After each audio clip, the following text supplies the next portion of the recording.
बिस्मिल्लाहिर्रहमानिर्रहीम। बेटे rise word के इस प्लेटफॉर्म पे एक नए लेक्चर के साथ आपको खुशामदीद। हमारा आज का लेक्चर आपको बोर्ड पर लिखा हुआ नज़र आ रहा है, मूड ऑफ वर्ब। इसको हम मोड भी पढ़ सकते हैं। अच्छा, मूड से मुराद होगा एक वर्ब को यूज़ करने का अंदाज, उसका मिजाज। इस लफ्ज़ से आपको डायरेक्टली कुछ समझ नहीं आएगा, लेकिन जैसे जैसे हम प्रोसीड करेंगे ये चीज़ आपके पास रिवील आउट होती चली जाएगी।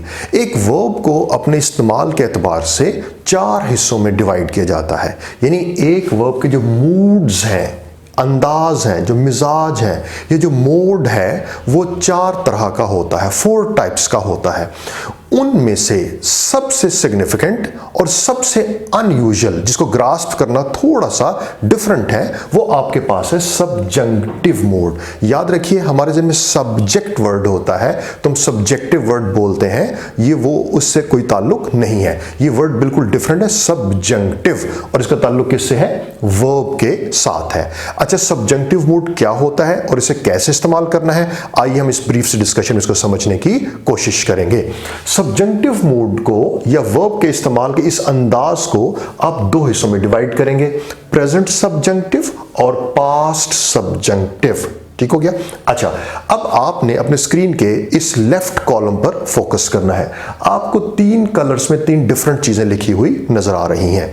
जब भी मैं वर्ड बोलूंगा, ये एक्सप्रेशन बोलूंगा प्रेजेंट सब्जंक्टिव, तो इसका मतलब ये होगा कि आपको वर्ब की फर्स्ट फॉर्म, जिसको हम बेयर फॉर्म भी कहते हैं, इस्तेमाल करनी है। बेयर फॉर्म इस्तेमाल करनी है, या आपको बी इस्तेमाल करना है, लेकिन एक खास प्रिकॉशन के साथ, एक एहतियात के साथ। एहतियात क्या है कि जब भी आपने फर्स्ट फॉर्म यूज करनी है, even with singular subject, he, she, it, Ahmad, Ali, Imtiaz, Rafia, कोई भी सिंगुलर सब्जेक्ट भी होगा तो आप फर्स्ट फॉर्म में एस और एस का इजाफा नहीं करेंगे। आपको क्रॉस नजर आ रहा है। और बिल्कुल उसी तरह अगर सेंटेंस में आपको ये फील हो रहा हो कि यहां पर शुड आना चाहिए, तो शुड का इस्तेमाल भी नहीं करना। ये कैसे होगा, एक एग्जाम्पल से आपको समझ में आएगा। नंबर 2, अगर सेंटेंस में इज, एम, आर आ रहे हों, तो उन सब की जगह पर, ये क्रॉस आपको नजर आ रहा है, आपने क्या एक्सप्रेशन यूज करना है? बी यूज करना है। पहला पॉइंट, यानी वर्ब की फर्स्ट फॉर्म यूज करनी है, कभी भी एस और एस का इजाफा नहीं करना, कभी भी शुड का इजाफा नहीं करना, और अगर इज, एम, आर आ रहे हों तो उनकी जगह पर भी आपने बी यूज करना है। तो 2 ही चीजें हैं, bare first form without S और एस, या आपके पास बी। अच्छा, ये आपने करना कब है? अब वापिस आइए, जब सेंटेंस में आपको स्ट्रेस या कोई सजेशन नजर आ रही हो, किसी बात पर जोर दिया जा रहा हो, कोई तजवीज दी जा रही हो, कोई इम्कान जाहिर किया जा रहा हो, अब हमें कब पता चलेगा कि सजेशन दी जा रही है, सजेशन दी जा रही है, कोई स्ट्रेस किया जा रहा है? तो उसके लिए आप इस रेड कॉलम को देखेंगे। अगर सेंटेंस में आपको इस तरह के वर्ड्स नजर आ रहे हो, essential, compulsory, unlikely, recommend, suggest, necessary, insist वगैरह, अगर ये वर्ड्स नजर आ रहे हों तो आप सेंटेंस के सेकंड फॉर्म में, जो सेकंड पार्ट में जो वर्ब यूज करेंगे वो सब्जंक्टिव होगा। यानी आप क्या करेंगे? या फर्स्ट फॉर्म यूज करेंगे विदाउट एस और एस, या आप यूज करेंगे बी। कैसे भला? देखिए इसको, it is compulsory that he should take exercise. देखिए वर्ड क्या आ गया आपके पास? कंपल्सरी। आपने ग्रीन का कॉम्बिनेशन बनाना है रेड के साथ। तो देखिए, मैंने बोला था शुड का इस्तेमाल आप नहीं करेंगे। ये जरूरी है कि वो एक्सरसाइज करे या उसे एक्सरसाइज करनी चाहिए, ये बज़ाहिर नजर आ रहा है, लेकिन आपने इस चीज से हमेशा अवॉइड करना है। तो पहला स्टेप, आप शुड को यहां से एलिमिनेट कर देंगे। नंबर 2, ही के साथ हमारे जहन में आता है कि फर्स्ट फॉर्म है तो टेक्स का एक्सप्रेशन होना चाहिए।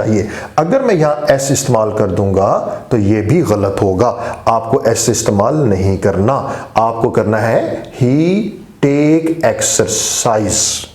क्लियर हुई? इसी को सब्जंक्टिव मूड कहते हैं, ये जो आपने यूज किया। और कब? जब हम एक बात पर जोर दे रहे हैं। दोबारा, आई सजेस्ट, मेरा ये मशवरा है, मैं ये कहता हूं, जैसे यहां पर ये वर्ड सजेस्ट आपके पास इस्तेमाल हुआ है। अब देखिए जरा, that he is our representative, is, am, are आपने इस्तेमाल नहीं करना, आपने इज, एम, आर की जगह पर इस्तेमाल करना है बी।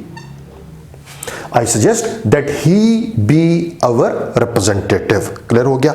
एक और एग्जांपल देखिए, दे इंसिस्ट तो आप देखिए जरा, इंसिस्ट आपको ये लिखा हुआ नजर आ रहा है, तो आपने सब्जेंक्टिव मोड में दाखिल होना है, यानी या फर्स्ट फॉर्म आएगी या बी आएगा। देखिए जरा, the insist that I should be their leader, बज़ाहिर सेंटेंस बिल्कुल ठीक है, लेकिन हम क्या डिसाइड कर चुके कि जब भी इंसिस्ट वर्ड आ जाएगा तो आप शुड का इस्तेमाल नहीं करेंगे, सिर्फ आपके पास क्या बचेगा, बी बचेगा यहां पर, आई बी देयर लीडर। तो इसे हम कहते हैं सब्जेंक्टिव मूड ऑफ वर्ब, यानी आप क्या करेंगे, फर्स्ट फॉर्म यूज करेंगे या आप बी का इस्तेमाल करेंगे इन एक्सप्रेशंस के साथ। चलिए अब सेंटेंस के दूसरे हिस्से में चलते हैं। आपको बोर्ड पर लिखा हुआ नजर आ रहा है पास्ट सब्जेंक्टिव। अच्छा, पास्ट सब्जेंक्टिव से मुराद क्या है? तो पहले तो आप आ जाइए इस ब्लैक वाले कॉलम में। नंबर 1, आप second form of verb use करेंगे, ओके।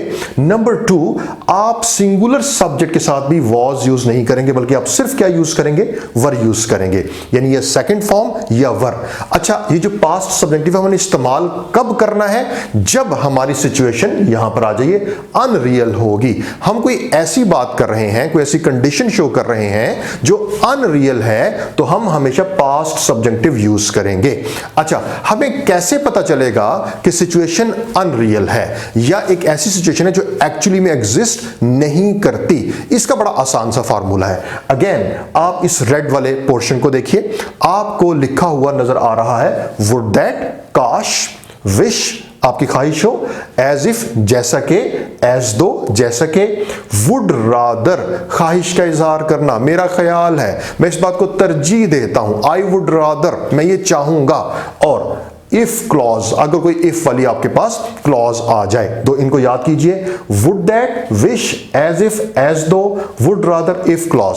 अगर ये आपके पास आ जाए तो हमेशा आप वर्ब का कौन सा मूड यूज करेंगे, पास्ट सब्जेक्टिव, और ये कंडीशन होगी अनरियल। कैसे होगी अब आप देखेंगे।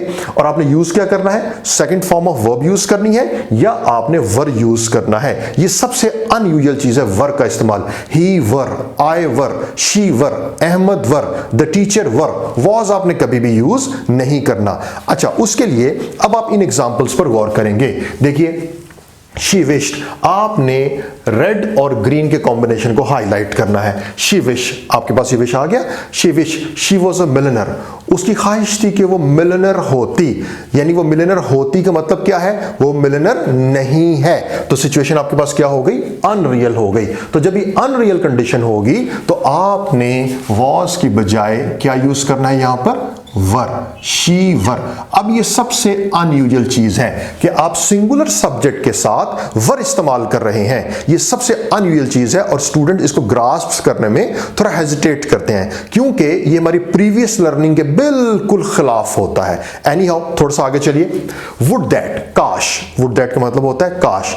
अब काश आप कब यूज करते हैं, when something is happening that is unusual, unreal, जो एक्चुअली में एग्जिस्ट नहीं करती या ऐसा नहीं हुआ।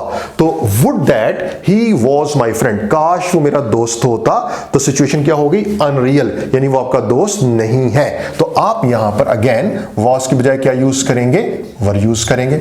चलें अब थोड़ा आगे चलिए। He spoke as if I was his enemy, उसने मुझसे यूं गुफ्तगू की गोया कि मैं उसका दुश्मन हूं, और मैं उसका दुश्मन, एनिमी नहीं हूं। तो सिचुएशन क्या हुई, अनरियल हुई। किससे पता चला, एज इफ से पता चला। अगेन आपने वॉज की बजाय आई के साथ भी क्या यूज करना है, वर यूज कर देना है। चलें अब आगे आइए। आई वुड रादर, मेरी ये ख्वाहिश थी, मैं ये चाहूं, मैं ये इस बात को प्रेफर करूं, क्या, ही जॉइन्स माई पार्टी, वो मेरी पार्टी का हिस्सा होता, वो मेरी पार्टी का हिस्सा होता, यानी वो मेरी पार्टी का हिस्सा नहीं है। तो आप वुड रादर से एक ऐसी कंडीशन डिस्क्राइब कर रहे हैं जो आपकी ख्वाहिश तो है बट एक्चुअली वो अनरियल है, एक्चुअली वैसा नहीं है। तो आपने क्या करना है, जॉइन्स आप इस्तेमाल नहीं करेंगे, आप इसकी सेकंड फॉर्म यूज करेंगे, यानी जॉइंड आप यूज करेंगे। ये बात क्लियर हुई। हमने जैसे पढ़ा था कि सेकंड फॉर्म अगर वर्ब मौजूद है और अगर वॉज या वर्ब में से चॉइस है तो आपकी चॉइस हमेशा वर होगी। ओके, अब यहां पर नेक्स्ट एग्जांपल देखिए। इफ शी वॉज हियर, जरा इसको उर्दू में ट्रांसलेट करें, अगर वो यहां होती, तो इससे बड़ा सिंपली आपको क्लियर हो गया, अगर वो यहां होती यानी वो यहां पर नहीं है। तो जब आप एक ऐसा एक्सप्रेशन शो करेंगे जो अनरियल होगा, कॉन्ट्रेरी टू प्रेजेंट होगा, एक्चुअली में एग्जिस्ट नहीं करता होगा, तो आप हमेशा पास्ट सब्जेक्टिव यूज करेंगे। और उसका मतलब सिंपल सा क्या है कि आपको वॉज की जगह क्या यूज करना है, वर यूज करना है। तो ये था हमारा आज का लेक्चर। अब आप इस एक्सरसाइज को देखिए। सीएसएस की हेडिंग का मतलब ये है कि ये वो सेंटेंसेस हैं, जैसा कि आप देख सकते हैं, जो डिफरेंट ईयर्स में सीएसएस में आ चुके हैं। तो हम इनको क्विकली सॉल्व करने की कोशिश करेंगे। देखिए जरा, इट इज अनलाइकली, इस चीज का इम्कान कम है। हाँ जी, ये आपके पास अनलाइकली, तो यह आप देखिए हमारे पास प्रेजेंट सब्जेक्टिव आ गया, तो ये अनलाइकली का वर्ड आ गया। अब आपको यहां पर क्या करना है, ही विंस, विंस का आपने क्या काट देना, एस, क्योंकि प्रेजेंट सब्जेक्टिव में हम हमेशा singular bare form of verb use करते हैं, एस का इजाफा नहीं करते। नेक्स्ट आइए, ही क्राइड एज इफ, गोया के, ये रहा आपके पास as if, he was mad, गोया के वो पागल हो, वो पागल नहीं है, अनरियल हुआ, हमने यहां पर वर्क कर दिया। नेक्स्ट देखिए, शी रिकमेंड्स, अभी प्रेजेंट सब्जेक्टिव आ गया, तो ही के साथ आप टेक्स्ट में से एस का इजाफा नहीं करेंगे, ये सबसे अनयूजुअल, प्रेजेंट सब्जेक्टिव। नेक्स्ट आइए, इफ ही वॉज हियर, अगर वो यहां होता, अभी हमने ऊपर एग्जांपल सॉल्व की, तो इफ ही वॉज की बजाय अनरियल कंडीशन में इफ ही वर हियर, 2015 में सेंटेंस आ चुका है। Again if he was here, फिर वही बात आ गई। तो आप यहां पर जब भी इफ क्लॉज के साथ आप कोई अनरियल सिचुएशन डील कर रहे होंगे, तो आप वहां पर वॉज की बजाय वर यूज करेंगे। ले बेटे, ये था हमारा आज का लेक्चर, इसको दोबारा रिपीट करके सुनिए। अंटिल नेक्स्ट लेक्चर, अल्लाह हाफिज।